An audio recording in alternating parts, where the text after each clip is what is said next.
Hello everyone, welcome back on my YouTube channel. भारतीय राष्ट्रीय आंदोलन के कुछ क्वेश्चंस लेकर के आए हैं। आने वाले सभी एग्ज़ाम्स के लिए बेहद महत्वपूर्ण है। शुरू करते हैं।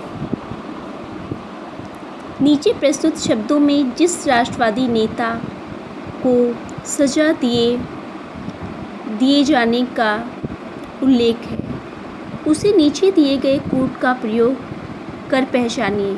ये तथ्य कि आपके लाख देशवासियों की दृष्टि से आप एक महान देशभक्त तथा महान नेता हैं, परंतु कानून के अधीन एक व्यक्ति के रूप में जिसने अपनी स्वयं की स्वीकृति के अनुसार कानून को तोड़ा है, आपको 6 वर्ष कारागार की सज़ा दी जाती है। तो यहाँ पे ऑप्शंस दिए गए हैं।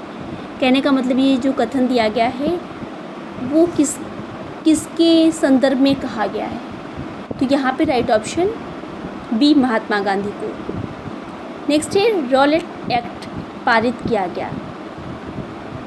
कृषि भूमि सुधार लाने के लिए, राष्ट्रवादी और क्रांतिकारी क्रियाकलापों में कमी लाने के लिए, अनुकूल व्यापार संतुलन के लिए, द्वितीय महायुद्ध के अपराधियों पर मुकदमा चलाने के लिए। तो यहाँ पे राइट ऑप्शन बी है, राष्ट्रवादी और क्रांतिकारी क्रियाकलापों में कमी लाने के लिए। आप सभी को पता है कि 19 मार्च 1919 को रॉलेट एक्ट लाया गया था और इसमें बिना अपील, वकील और दलील का कानून कहा जाता है। और इसमें किसी भी व्यक्ति को डाउट के आधार पर उसे जब तक चाहे तब तक वो क्या कर सकती थी, पुलिस कस्टडी में रख सकते थे और जिसके अगेंस्ट आप कोर्ट नहीं जा सकते थे, कोई अपील नहीं कर सकते थे। इसलिए यहाँ पे राइट ऑप्शन बी है, राष्ट्रवादी नेता राष्ट्रवादी और क्रांतिकारी क्रियाकलापों में कमी लाने के लिए रॉलेट एक्ट पारित किया गया था। सर सिडनी रॉलेट की अध्यक्षता में पारित किया गया था, इसीलिए इसे रॉलेट एक्ट का नाम दिया गया है और ये 19 मार्च 1990। डेट भी याद रखिए, पीजीटी टीजीटी में कई बार ये क्वेश्चंस रिपीट होते हैं। नेक्स्ट है, निम्नलिखित कथनों पर विचार कीजिए।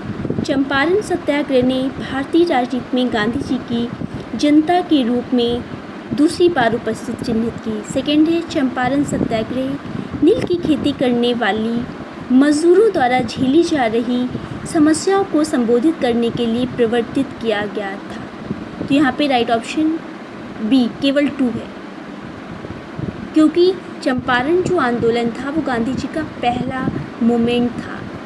गांधी जी जब दक्षिण अफ्रीका से 1915 को आए, 1915 में आए, उसके बाद उन्होंने एक साल तक क्या किया, पूरे देश का भ्रमण किया और उन्होंने पहला जो सत्याग्रह चलाया वो चंपारण सत्याग्रह था। और ये सत्याग्रह 1917 में शुरू किया गया बिहार के चंपारण ज़िले में। कहाँ पे? बिहार के चंपारण ज़िले में। और वहाँ के जो राजकुमार शुक्ल थे उनके बुलाने पर, जब फ्रेंड थे तो उन्होंने गांधी जी को बुलाया कि यहाँ पे किसानों को परेशान किया जा रहा है, 3/20वें भाग पे नील की खेती करने के लिए किसानों को विवश किया जा रहा है, जिसे 3 कटिया पद्धति के नाम से भी जाना जाता है। आई होप ये डिटेल आपको समझ में आई होगी। नेक्स्ट है, निम्नलिखित कथनों में कौन से राजा राम मोहन राय के विषय में सही है?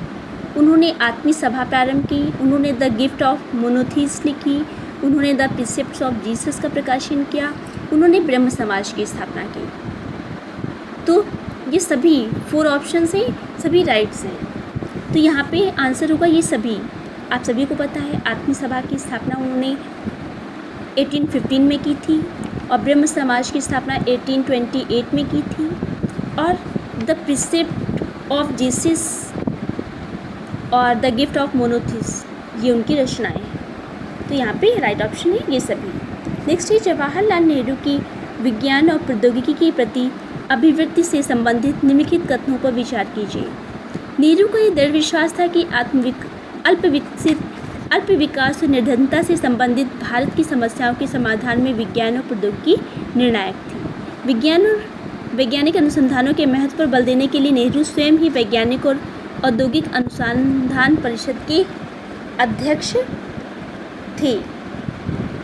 तो यहाँ पे राइट ऑप्शन क्या होगा?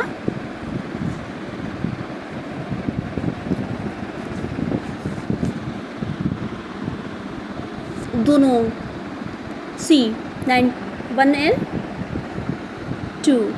नेक्स्ट है, द्वितीय गोलमेज सम्मेलन में पृथक निर्वाचक मंडल की मांग किसने की थी? तो यहाँ पे राइट ऑप्शन है डॉक्टर भीमराव अंबेडकर। डॉक्टर भीमराव अंबेडकर ऐसे भारतीय थे जिन्होंने 3 टेबल कॉन्फ्रेंस में पार्टिसिपेट किया। 3 गोलमेज सम्मेलन हुए थे, लंदन में हुए थे, और पहली बार जो गोलमेज सम्मेलन हुए थे उसमें भारतीयों को बराबर का दर्जा दिया गया था। नेक्स्ट है, निम्नलिखित में से 1932 में पूना समझौते से संबंधित कौन सा एक सही नहीं है? कौन सा सही नहीं है? सरकारी नौकरियों में दलित वर्ग को समुचित प्रतिनिधित्व, प्रांतीय विधानमंडल में दलित वर्ग के लिए स्थान आरक्षण, संयुक्त निर्वाचक मंडल पद्धति को स्वीकृति, केंद्रीय विधानमंडल में दलित वर्गों के लिए स्थान आरक्षण। तो यहाँ पे राइट ऑप्शन सी है, संयुक्त निर्वाचक मंडल पद्धति को स्वीकृति। Thank you for watching my videos. आपको पसंद आए तो please like and subscribe my channel.